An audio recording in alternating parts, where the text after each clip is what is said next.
জুলাই জাতীয় সনদ বাস্তবায়ন সংবিধান সংস্কার আদেশ 2025 এটা সুস্পষ্টভাবে বলা হয়েছে। সেটা হচ্ছে এই যে জাতীয় সংসদের নির্বাচিত সদস্যদের দ্বারাই সংবিধান সংস্কার পরিষদ গঠিত হবে এবং জাতীয় সংসদের নির্বাচিত সদস্যরা দুটো শপথ গ্রহণ করবেন।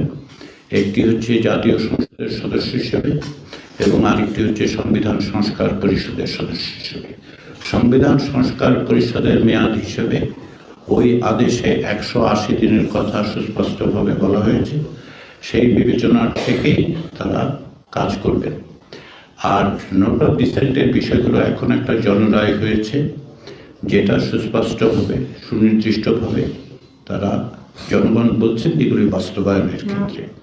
তবে নোট অফ ডিসেন্টের বিষয়গুলো সহ অন্যান্য অনেক বিষয়ই আছে যেগুলো যারা নির্বাচিত হয়েছেন, সংখ্যাগরিষ্ঠ দল হিসেবে যারা নির্বাচিত হয়েছেন এবং যারা অন্যান্য সদস্য এবং দল আছেন, আমরা আশা করি যে তারা যে অঙ্গীকার করেছেন সেই অঙ্গীকারের ভিত্তিতে জুলাই জাতীয় সনদ বাস্তবায়নের আদেশের আলোকে তারা তাদের পদক্ষেপ গ্রহণ করবেন।